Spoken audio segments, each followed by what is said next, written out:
Disclaimer: اس video میں دکھائے جا رہے تصاویر اور اسلامی واقعہ کا کوئی تعلق نہیں ہے۔ یہ تصاویر صرف نظریاتی پیشکش کے لیے استعمال کی گئی ہیں۔ براہ کرم واقعہ کو سمجھنے کے لیے اصلی پیغام کو مد نظر رکھیں۔ بسم اللہ الرحمن الرحیم۔ السلام علیکم ناظرین، تمام ناظرین کو راہ دین چینل میں دل کی گہرائی سے خوش آمدید۔ ناظرین، خالد بن ولید رضی اللہ عنہ کی بہادری صرف ایک کہانی نہیں بلکہ ایک سبق ہے جو ہم اپنے ویڈیوز میں بیان کر رہے ہیں۔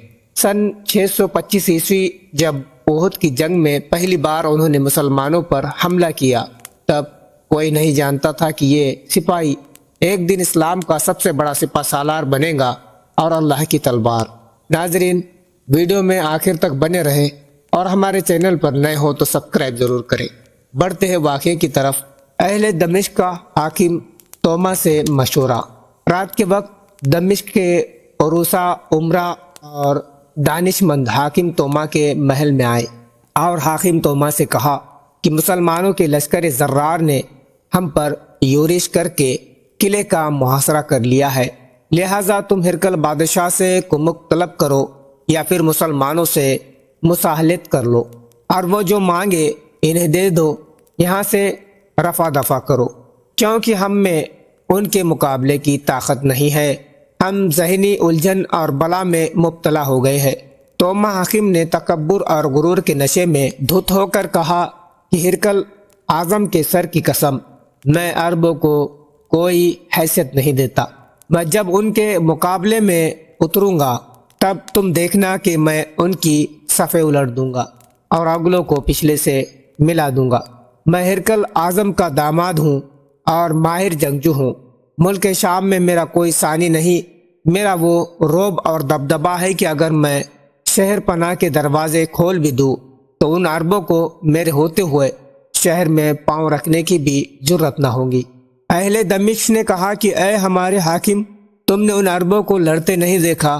ان کی دلیری کا یہ عالم ہے کہ ان کے لشکر کا ضعیف اور بوڑھا شخص ہمارے 15-20 نوجوانوں پر اکیلا بھاری پڑتا ہے، اور ان کا سردار خالد بن ولید ایسا خطرناک ہے کہ ہمارا کوئی شے زور اس کا مقابلہ نہیں کر سکتا۔ حاکم توما نے کہا کہ خواہ مخواہ عربوں سے اتنا ڈرتے کیوں ہو؟ ان ننگے بھوکے عربوں سے کیا ڈرنا کہ جن کے پاس جنگ کا ساز و سامان بھی نہیں؟ اہل دمشق نے کہا کہ تم غلط فہمی میں مبتلا ہو۔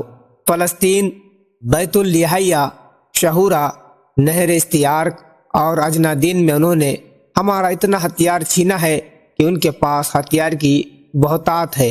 یہ جب ملک شام میں آئے تھے تب ان کے پاس سامان جنگ کہاں تھا؟ اس کے باوجود ہم پر غالب آ گئے، اور اس کی وجہ یہ ہے کہ ان کے نبی صلی اللہ تعالیٰ علیہ وسلم نے اس بات کا یقین دلایا ہے کہ جو کافر میدان جنگ میں مارا جائے گا وہ دوزخ میں جائے گا، اور جو مسلمان جہاد کرتے ہوئے مرے گا وہ جنت میں جائے گا، لہٰذا وہ اپنے نبی کا وعدہ پر کامل اعتماد رکھ کر جان ہتھیلی پر لے کر لڑتے ہیں اور موت کی پرواہ نہیں کرتے۔ لہٰذا اے حاکم، کسی بھی صورت سے یہ مسئلہ حل کر، چاہے صلح سے یا پھر دلیری سے لڑ کر، ورنہ ہم ان عربوں سے صلح کر لیں گے اور ان کے لیے شہر کے دروازے کھول دیں گے۔ اہل دمشق کی یہ دھمکی سن کر حاکم توما کے چہرے پر ہوائیاں اڑنے لگی۔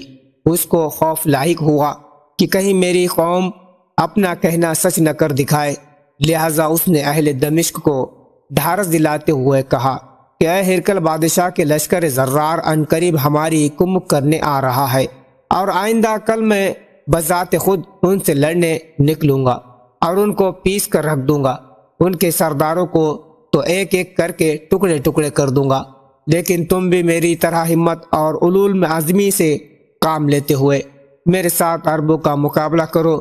یقین جانو کہ اگر تم نے بہادری سے عربوں کا مقابلہ کیا تو ان کے قدم اکھڑ جائیں گے، اور راہ فرار اختیار کرنے کے علاوہ ان کے پاس کوئی چارہ نہ رہے گا۔